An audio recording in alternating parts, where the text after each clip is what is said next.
What strikes you as a leader? Is it to persevere? Is it to hand out directions? Or is it to inspire?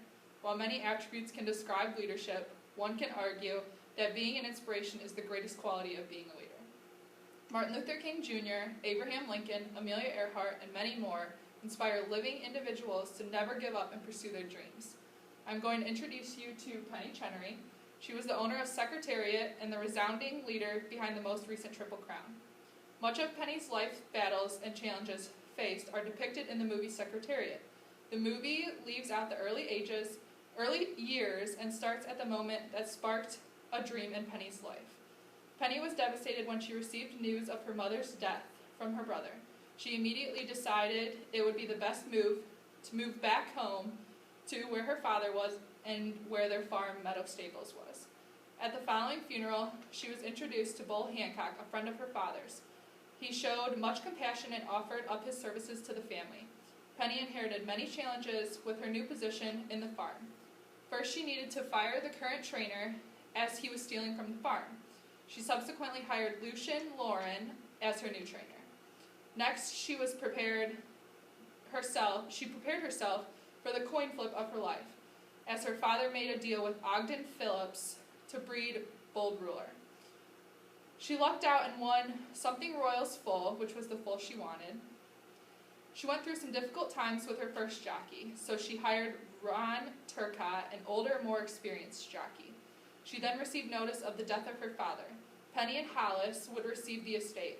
Hollis will receive the farm, and Penny will receive the horses.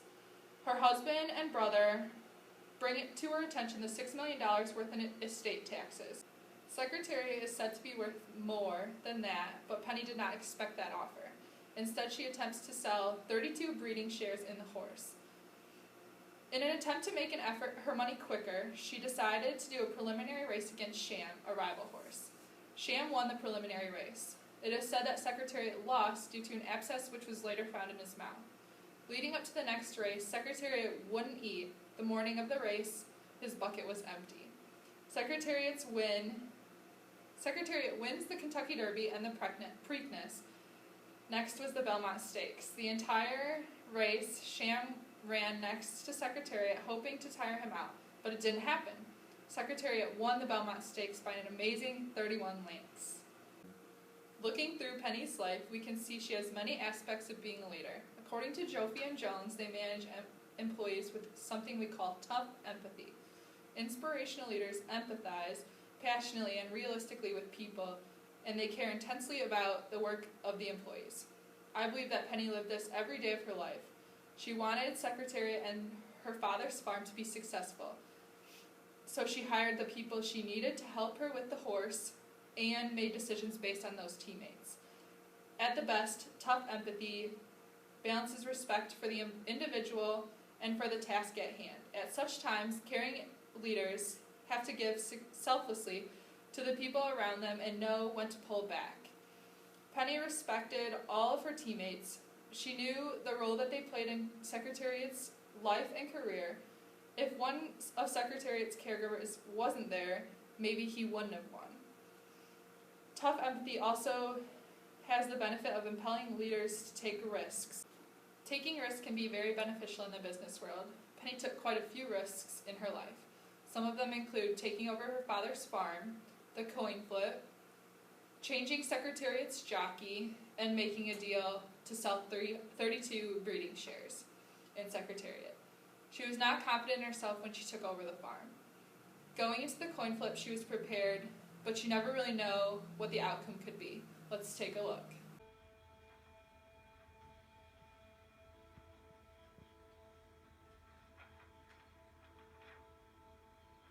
When are you coming back? Soon. I need to talk to you about this coin toss thing. Coin toss? Jack, listen.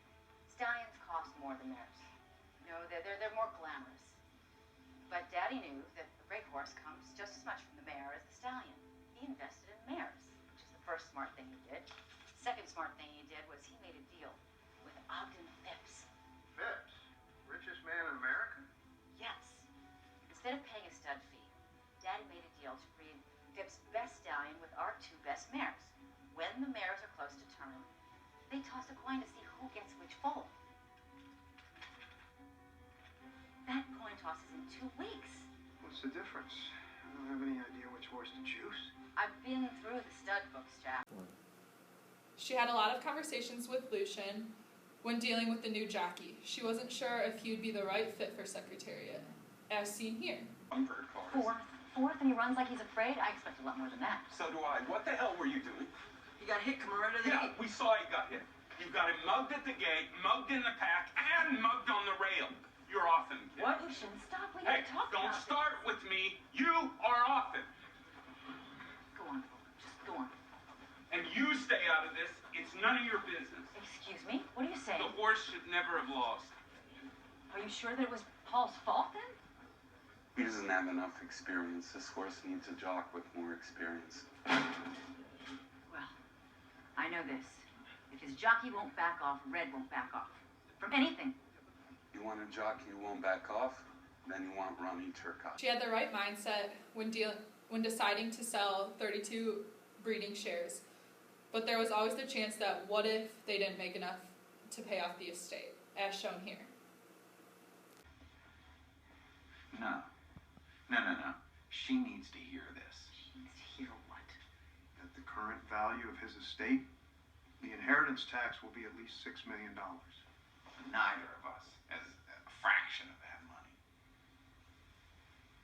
So we sell the mares and the yearlings. I had an appraisal done, and that won't get us half of what we need. But there is another option.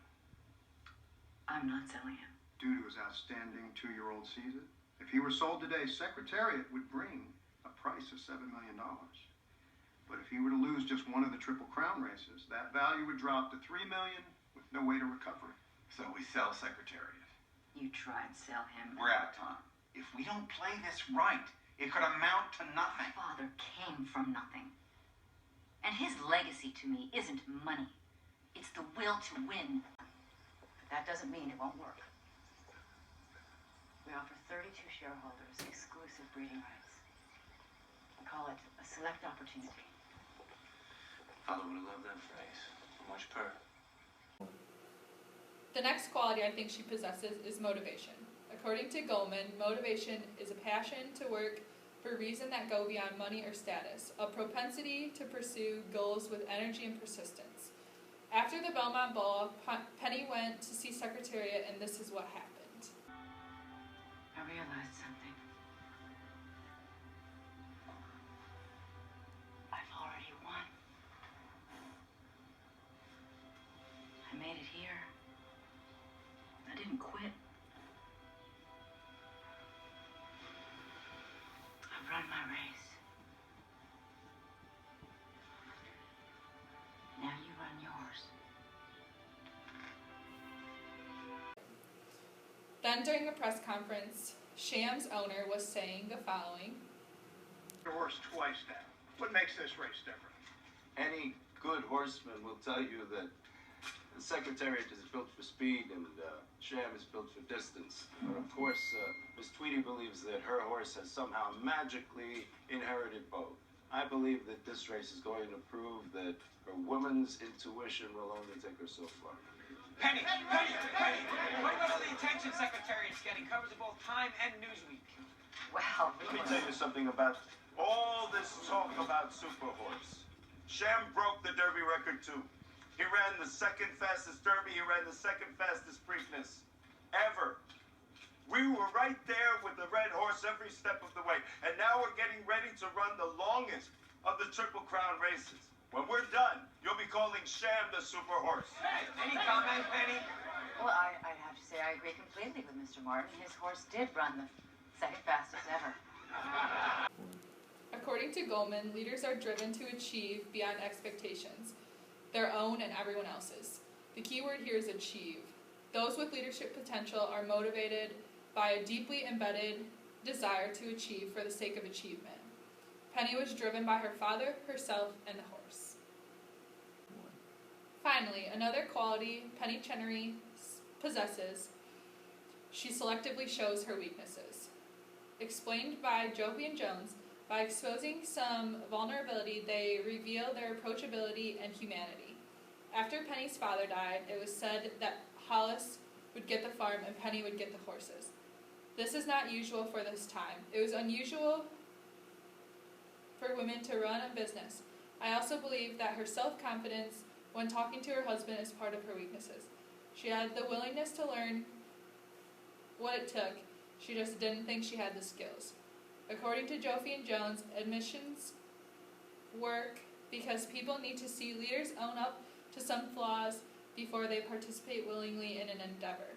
Exposing a weakness establishes trust and thus helps get folks on board. Her team backed her up through the whole process. They knew how badly she wanted Secretariat to win, and they pushed through her self-doubt.